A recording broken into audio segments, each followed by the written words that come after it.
gagawin natin. Problema nito, wala daw power. No power.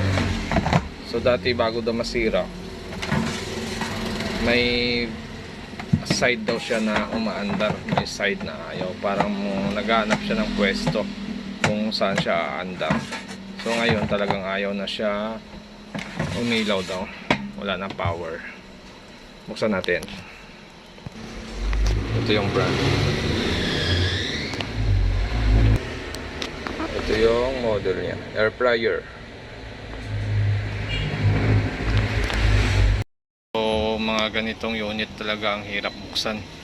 Baklas lahat bago mo makuha yung kailangan mong i-check. Kagaya nito, itong switch sa kanyang tray ay pinasok na ng langgam.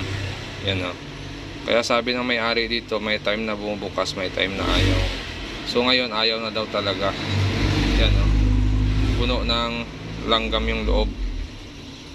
Yan. So yung mga ganito nare-repair pa naman ito basta hindi lang nalusaw yung mga pinaka-base ng ating socket.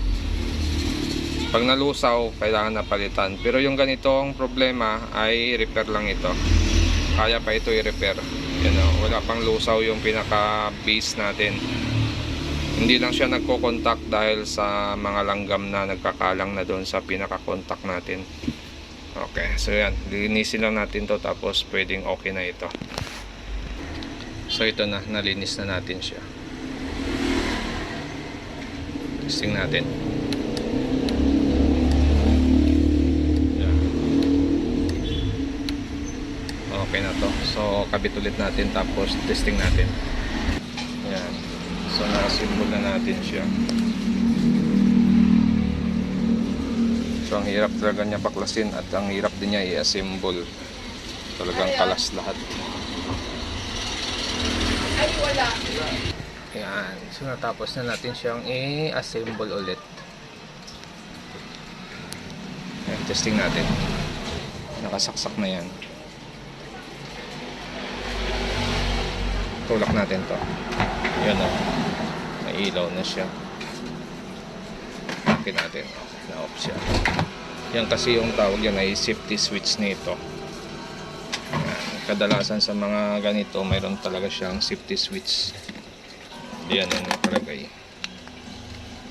Yan.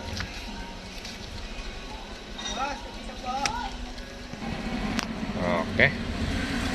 So okay na ito. Testing lang natin kung mapapabaga natin. Yan. Pwede mo siyang paganahin basta i-push mo lang itong switch dito. Tingnan natin kung magbaga yung tube niya. Yan, umaandar na yan.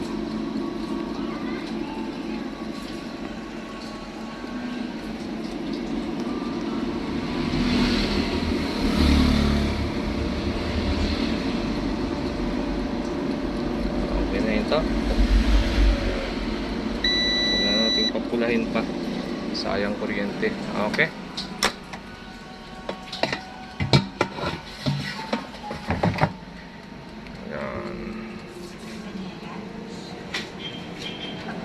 So hanggang dito na lang yung video natin. At kung bago lang kayo sa aking channel, huwag kalimutan mag-subscribe.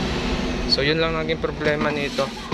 Yung pinaka-switch natin dito nagkaroon ng mga langgam sa loob ng contact. Kaya hindi na nagko-contact yung switch nito.